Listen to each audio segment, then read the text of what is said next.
Welcome to a huge hour in British politics. Seconds ago, polls slammed shut in the Hamilton by-election in Scotland. But I tell you what, might not sound it, it's really important. Look at these polls, OK? Remarkable. The SNP, they might sneak it by about 1,000 votes, but there's expected to be a very fine line between Labour and Reform. It's fair to say Reform could win it, actually. If Reform even comes second, it will be massive. They barely existed in Scotland until a few months ago.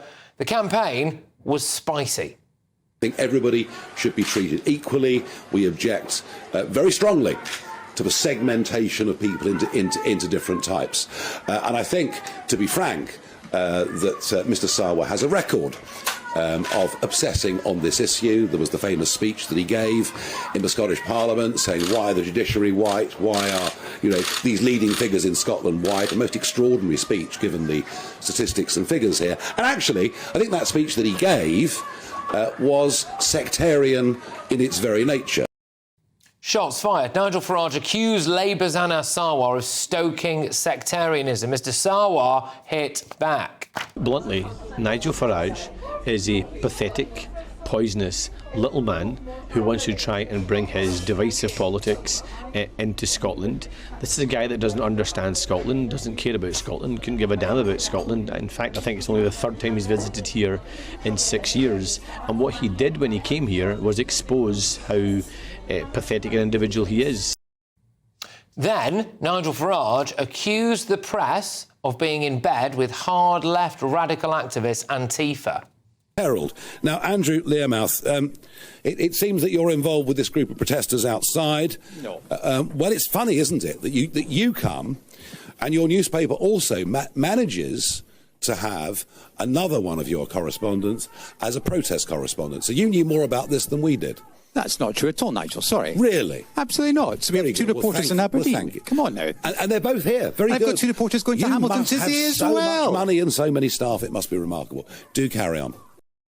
Well, very shortly, I'll take you to the room where votes will be counted, and our political editor, Christopher Hope, is there for us. But this is the really big news.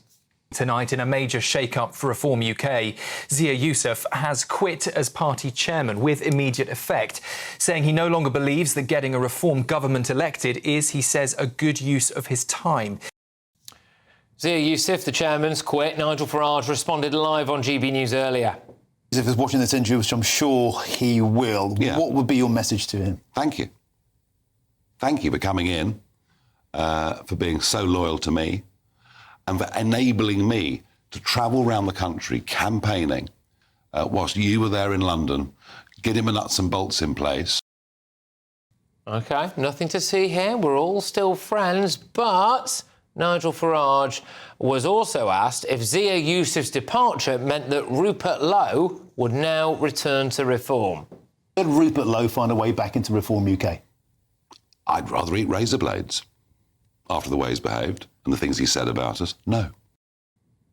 Big day, isn't it? Christopher Hope, our political editor, is with us in Hamilton. Chris, thank you very, very much.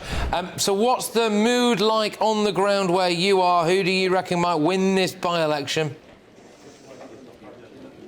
Well, the boxes have just arrived here for the counting here in the Hamilton, Larkhall and Stonehouse by-election. If we pan round, you might see some boxes there being unsealed, and you have now people examining and checking they are sealed when they arrive here. They're being opened here by council staff here at the council. Now, the SNP won this seat. This seat, of course, is to the southeast of Glasgow. They're towns south of the Clyde. It's the first by-election for the Holyrood Parliament since 2019, so a big test ahead of next year when Reform UK is looking likely to gain a lot of MSPs.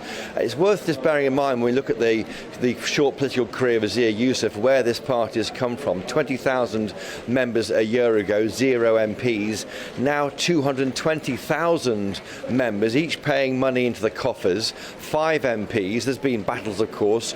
Rupert Lowe has left the party and now the chairman has, but this party is a living, breathing movement. I stood on early when I arrived here earlier with Donald, who had been campaigning, delivered, he said, thousands of Reform UK leaflets, and cars were were beeping as they went past. I would say every 1 in 3 car was beeping at this guy waving these Reform UK signs. Whether that was they were being rude about him or cheering him on isn't clear.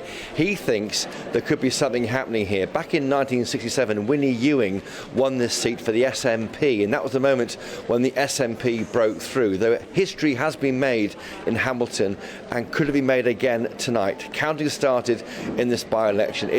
What should happen, Patrick, is the SNP should win it, Labour should be second, and the Tories should be third. But Reform UK have thrown a complete brick into that still Scottish lock up here in Scotland, and they could end up second. If they're second, Labour third and Tories fourth, that's extraordinary. If they win, it is seismic. Do you think that the Zia Yusuf resignation might have had an impact? For all of the talk about we're all best buds, everything's absolutely fine, thanks for your efforts, Zia, quitting at about 5:30 p.m. on a big election day, not great luck. Well, I was with these campaigners when that news broke at 5:30. I mean, whether people are watching their Twitter when they're actually trying to get the vote out, I guess people having their tea here in Scotland may have seen it, and that may have influenced a few of them. I doubt it, but no question, from Nigel Farage's point of view, and I've spoken to him today, it does look like Zia Yusuf couldn't care less about the party. If you're going to quit as chairman, you do it the day after people are voting in a major test of your attractiveness to the polling public. If you do it while they're voting, it may have an impact on that turnout. And we saw how close the Runcorn and Helmsley by-election, just 5 votes, that was a Westminster by-election, that could easily be that close here. And if what Zia Yusuf did today has put people off, that's disappointing. But listening there to Nigel Farage, he's saying that to me in private. They clearly feel he's done so much for that party. He's the biggest single donor, £250,000. He's, as Nigel Farage says, sitting back at base camp in headquarters in the party's head office, sorting out organisation, trying to help this Doge idea, going into these councils, looking out for woke spending, wasteful spending, dealing with that. Well, Nigel Farage is doing the hard yards, literally travelling the miles around the country, trying to get the vote out. They are a team, and I'm sure he is very disappointed. But when I was speaking to him earlier, he made clear he's not angry with Zia Yusuf. He feels that the pressure of social media was almost overwhelming. The need to do 100 hours a week work was just so much. I also think, and I do see it a lot in politics in my decades covering it, business people find it quite difficult to get used to the chaos of politics when you're dealing with people who aren't your staff. You don't pay them. Most people there are volunteers doing their best for a party. OK, well, we're going to have to keep watching this space, Christopher, because this is what happens in that hall where you are tonight. It is going to have big consequences for the country. It will dictate, or could dictate, where are reform in Scotland? That's going to have a big impact at the general election. Then we're going to have a little look at Wales, aren't we? Oh, go on. Yep. Well, on that very point, it's all about Holyrood elections next year. Now, Reform have a real chance. They're about 20% in the polls up here because of the way they do their list system. So if you get a certain proportion of votes, you get so many MSPs. We could see Reform UK ending up with the high teens number of MSPs. That is extraordinary. This is a country in Scotland where Nigel Farage did not even campaign at the last general election. So really we could be on the edge of absolutely a historic moment here in Scotland tonight. Yeah, look, thank you so much. Christopher Hope, there, GB News political editor, who as well brought you the little bit of snippets of information earlier on, which was that it wasn't really about the burqa ban, this fallout. That apparently the seeds had been sown a little while ago between Zia Yusuf and Nigel Farage, and that the candidates to replace Zia Yusuf include Anne Widdecombe, they include the bad boy of Brexit, Aaron Banks, and they, of course, include Nick Candy as well, who happens to be one of Britain's most successful wealth creators. Right, let's whiz ourselves over now because we've got the perfect panel for this show tonight. We've got former Tory MP Jane Stevenson, we've got Reform UK councillor Jamie McIver, and we've got ex-Labour Party advisor Matthew Larser. Look, Jamie, I'm going to start with you. I hope you don't mind. No, fine. Tough day for you, potentially, really, but massive fallout here, no matter what they say, between Nigel Farage and Zia Yusuf. Nigel has, for all of his great qualities, lost a very popular MP in the shape of Rupert Lowe, and now his party's chairman. The Tories say Reform aren't a political party, they're a fan club. Is that right? Well, no, first of all, I don't think it's a big fallout. I'll be really honest here. I don't think it's a big fallout at all. I'd like to thank Zia for everything he's done for our party. I think his record speaks for itself. And I speak as a councillor in the party, I speak as a member, and his impact on the party, the professionalisation of the party has been extraordinary, and I'd like to thank him for that. In terms of the fallout that you mentioned, I don't recognise it. People do leave organisations and... Not on polling day, though. Well, do you know, every Thursday's polling day, don't forget, at the moment, and Reform are doing exceptionally well in by-elections, and there's lots of exciting results to look forward to this evening outside of Scotland too. And the fact that we're talking about Reform potentially winning, I actually sat and spoke to your viewers on election night and said, I think Reform will get 200 seats. We then got 677, so I hope no one's taking my advice on the polling tonight. But no, I think, you know, what's happened today, it's a really unfortunate situation, but, you know, the Reform Party is an enormous party full of talent. Would you have Rupert Lowe back? Do you know what? It's absolutely not my call, but I would not recommend Nigel has any razors in his mouth simply because we need that man's tongue and voice because he's our best asset. Okay. That was, of course, making reference there to the clip that Nigel Farage had earlier on, that fantastic interview with our very own Martin Daubney, in which he said he would rather eat razor blades than welcome Rupert Lowe back into the party.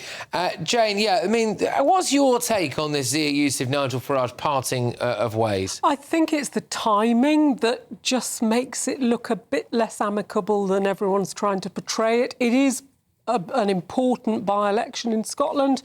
I think it's odd he hasn't waited till tomorrow. And it's, you know, Nigel, I think, said he'd had 10 minutes notice of him actually leaving. Political parties, it is different. You're going to disagree with people. Reform is still a small parliamentary party, but we are seeing some significant cracks. Just in terms of this by-election tonight, the polling would suggest that the Conservatives are in fourth there. It's going to go SNP, Labour Reform. I actually think it could be quite interchangeable between those three, to be perfectly honest with you, based on what people on the ground have been saying. But the Tories do seem to be in fourth. It's a disaster for It's not. I mean, Conservatives in Scotland, you know, we've got specific areas where we've done quite well. I think this isn't particularly one of them. But at the moment, it will be interesting to see where Reform are getting that support from. And I wonder, either we're seeing a blurring of the traditional left and right, and if Nigel Farage can navigate that, he'll do very well.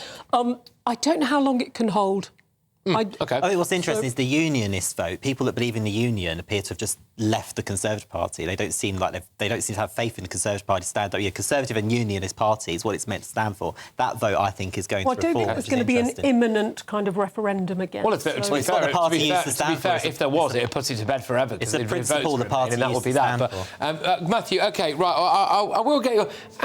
Keir Starmer's tanking. He's awful, really, and so's Rachel Reeves by the looks of things. But your best hope is that Nigel Farage and Reform blow up, isn't it? Well, I don't think they're awful, but they're, you know, clearly are not doing as well in the polls as us Labour supporters would want them to do. Look, I mean, I think, you know, Jamie said, you know, you now you have to say the lines that the rest of us have to say in the old parties about when these rows happen, though it doesn't really matter. I think this is quite important because it's not just about personalities. It was over the way they handled this issue of the burqa ban. It clearly, Zia got very angry about that on social media. There seemed to be, you know, Nigel was saying one thing, Lee was saying another thing, etc. And there were clear growing pains. Nobody can take away from the success the Reform have had in the county council elections and may well, I don't think they're going to win in Scotland, but I think they'll put a decent show up in Hamilton, although I didn't thought the campaign was pretty unpleasant. Well, on that, I will stick with you, Matthew, because Nigel Farage accused Anas Sarwar of basically stoking sectarianism. Humza Yusuf gets a lot of stick for his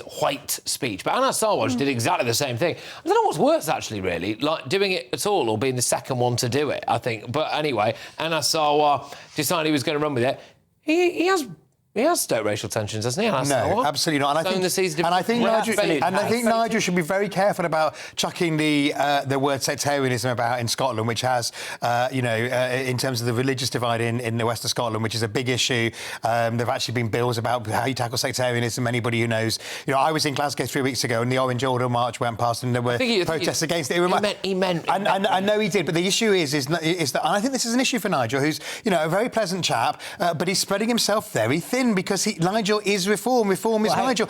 And therefore he went to Scotland and he said some slightly daft things in Scotland. No, the worst thing ever is when people's skin colour even comes into it. We should not be talking about people's skin colour and we should not be using it. Certainly, and we've seen with those two political figures in Scotland who, frankly, have been so obsessed with reform the last week or so, which makes me think that perhaps we're going to have a really good showing this evening. Because what we have seen is that the establishment parties are petrified of reform. We've seen that. But why do people have to obsess? And this is why I'm a member of the Reform Party. It's about meritocracy. It's about people delivering, OK? And why have we got politicians in Scotland using skin colour the way that they are? I mean, it's very regrettable that politics got so low in Scotland. And thank God for the people in Scotland, they actually have an alternative. He made a perfectly reasonable point about diversity. Nobody who knows Anas thinks that... It's not reasonable. Look at the racial demographics in Scotland. No, he's not saying that he should... 98% No, he's not saying that... Everyone on this panel tonight is white. Yeah, sorry, I can't do it with the accent, I'm afraid. But was that an attempt at a Scottish accent? That's going to be the thing that cancels you, Patrick. Everybody on this panel tonight is white, but actually we're all just 4 human beings, and that's all it is. And it's outrageous that we've got so low in this country to start talking about skin colour. And we're all English. It's offensive. It's offensive. Just about.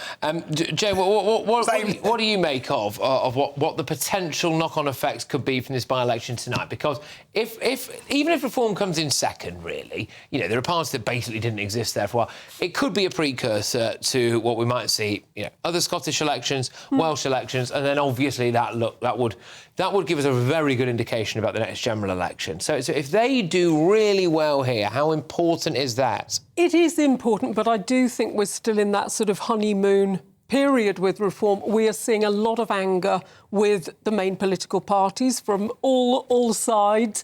And reform, I think they're still trying to be all things to all people. I describe them as the mirror of Erised from Harry Potter. You see what you want to see. You see the party that is going to tackle immigration. You know, they're going to put British people first. They're very positive things. When we get the nuts and bolts, I think that's the really important. If they can hold that faith and if you can unite very hard left-wingers with right-wingers under the reform banner. We're going to have to be relatively quick here, but this did initially blow up, at least publicly, as a result of Sarah Poachin asking her first question in the House of Commons. I thought it was a very good question, don't get me wrong, about banning the burqa. Well, then the upshot to that is that Zia Yusuf comes out and says, oh, you know, I thought it was dumb. I think he said he basically thought it was dumb. Do you think she was right to suggest banning the burqa? Well, any member of Parliament can ask any question they want to ask. Of course, you'd like to think members of Parliament think about what they're going to ask, and I don't think for a minute that Sarah's done anything other than represent her constituents who elected her